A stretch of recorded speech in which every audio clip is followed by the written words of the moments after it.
Hello friends, कैसे हो? उम्मीद करती हूँ आप सभी लोग खूब अच्छे होंगे। फ्रेंड्स, आज है 23 अगस्त और दिन है शनिवार और अभी तो टाइम दोपहर का हो रहा है, करीब 12 साढ़े 11 का टाइम हो रहा है। और आज सुबह से मैं बिल्कुल कुछ नहीं कर पाई हूँ क्योंकि कल परसों नरसों 2 दिन से हमारे हाथ में दर्द हो रहा है, ये हथेली में और उंगलियों में बहुत सा दर्द हो रहा था। और शुक्रवार वाले दिन आए थे मन्नू पापा वहां से हमारे मायके से, तो फिर शाम के टाइम हमको ले गए थे डॉक्टर के पास, दवाई दिलवा लाए थे।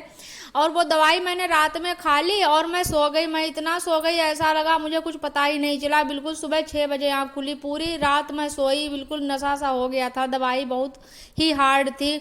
अभी गए, मग बोले मम्मी आज बाप बहुत लेट उठ रही हो, अभी भी सो रही हो। तो मैं हड़बड़ा कर उठ पड़ी। मैंने देखा बहुत विंडो से एकदम रोशनी आ रही थी, सूर्य महाराज की चमक आ रही थी। तो मैं ऐसे हड़बड़ा के उठी और फट से मैंने हाथ धुले और बस मैंने झाड़ू पकड़ी, मैंने झाड़ू लगाई। झाड़ू लगाते लगाते हमारा पूरा शरीर पसीने से भीग रहा था और बहुत ला रहा था और सिर में बहुत दर्द हो रहा था। फिर मुझे एकदम से उल्टी सी आई और फिर मैं बिल्कुल चकरिया रहा था हमारा शरीर। फिर मैं आराम से लेट गई ऐसे ही फर्श पे। अम्मा आई तो मैं उठ के बैठ गई। अम्मा ने कहा क्या हुआ? तो मैंने कहा बताया सब कि मुझे बहुत कमजोरी सी लग रही है। फिर अम्मा ने कहा चलो हम बना देंगे खाना, बच्चों के लिए स्कूल ले जाएंगे लंच वगैरह। फिर मैंने कहा कहाँ आप परेशान होगी, और सुबह सुबह का टाइम पशुओं का भी बहुत काम हो जाता है उनके लिए। तो मैंने कहा कोई बात नहीं। अभी ने कहा कि अभी के साथ जो लड़का जाता है उसका लंच हम कर लेंगे, और मन्नू शिवांश के साथ जाते हैं। तो मैंने शिवांश के घर फ़ोन करवा दिया था अभी से। तो शिवांश की मम्मी ने अभी मन्नू के लिए भी लंच टिफिन तैयार कर। और फिर मैं सुबह 7 बजे से बराबर लगातार लेटी ही रही और मैंने चाय बिस्किट ले ली और उसके बाद बिल्कुल आराम ही करती रही। तो 10 बजे कुछ हमारे शरीर में आराम सी लगी। तो फिर मैं उठी हूँ, फिर मैंने नहाया और बस नहा के पूजा पाठ वगैरह किया। फिर मैंने बस आ गई हूँ किचन में। तो मैंने कहा चलो कुछ बनाते हैं। अब शरीर जब अच्छा लगने लगता है, अब फायदा लगने लगता है, तो फिर आराम भी नहीं अच्छी लगती है। तो फिर मैं उठी, मैंने कहा चलो लौकी आई थी बाजार से, तो मैंने कहा चलो इसके कोफ्ते ही बना देती हूँ, फट से बन भी जाएंगे। और दाल बनाऊंगी तो सब्जी भी बनानी पड़ेगी, और सिंगल सब्जी बाकी कोई अब ऐसी वैसी वाली खाएगा नहीं। तो मैंने कहा चलो कोफ्ते बना देंगे तो सब मन से खा लेंगे। और बस मैं लगी हूँ किचन में। मैंने कहा जल्दी जल्दी काम निपटा दें, फिर जाएंगे डॉक्टर के पास। अब नन्नू पापा सुबह से कह रहे हैं कि डॉक्टर के पास चलो, बताएं चल कर कि अब कौन सी दवाई नुकसान कर गई इनको। तो मैंने कहा काम कर लें, खाना बना कर रख दें, बच्चे स्कूल से आते होंगे तो सबको खाना खिला देंगे, उसके बाद फिर चलेंगे। तो इसीलिए मैंने सोचा सब काम निपट जाए फटाफट से। तो बाकी जो तेल था, रिफाइंड ऑयल मिला हुआ था, थोड़ा सरसों का तेल था, रिफाइंड ऑयल मिला हुआ था, उसमें पकौड़े सेक लिए तो वो निकाल दिया।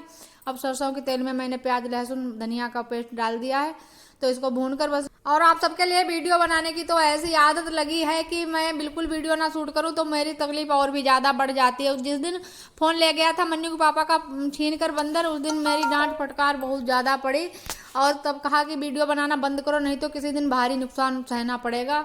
तो मैं सोच रही थी कि अगर वीडियो नहीं बनाएंगे तो हम करेंगे क्या। बहुत परेशान रही मैं उस दिन। और थोड़ी देर के लिए भी कुछ तकलीफ हो जाए, लेट जाए, तो बस यही लगता है कि हमारा ब्लॉग भी नहीं शूट हो रहा है, कुछ काम भी नहीं कर पा रहा है, कुछ बात भी नहीं कर पा रहे, बस यही मन में लगा रहता है। तो फ्रेंड्स, वहाँ पर मैंने कोफ्ते की सब्जी छाँव को दी है और यहाँ पर मैंने कपड़े भी धुले हैं, चिक्कल पड़े थे तो वो भी हटा के रख दिए उधर। कपड़े बस सूखने के लिए डाल देती हूँ।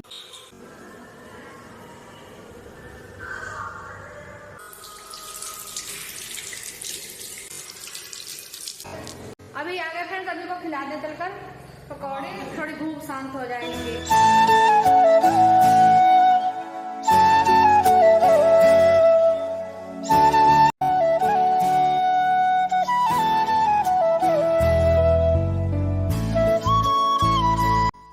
और आज अभी भी शरीर में थकान है, तो बिल्कुल खड़े खड़े आटा लगाने का मन ही नहीं हो रहा था। उधर उधर मैंने मेज पर बैठकर आटा लगा लिया है और रोटी भी सेंक कर रख दी है। सारा कुछ बंद करके रख दें, बर्तन वर्तन बाद में धुलेंगे और पहले बस सबको खाना खिला दें, उसके बाद में फिर चलने की तैयारी करते हैं। डॉक्टर के पास चलेंगे और दिखाएंगे चलकर, सब बताएंगे चलकर।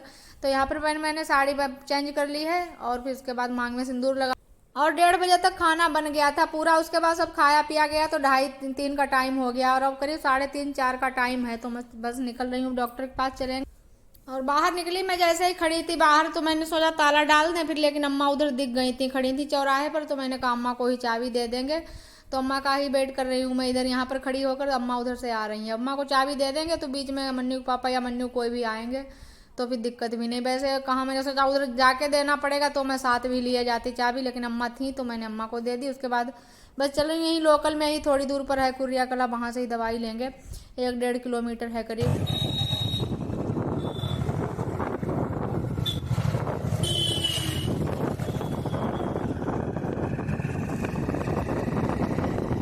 और यहाँ पर जब डॉक्टर के पास आई तो डॉक्टर की भी फटकार से बच ना पाई मैं, क्योंकि जब मैंने दवाई दिखाई, चेक किया उन्होंने तो बताया कि ये दर्द वाली जो दवाई थी वो क्यों खाई।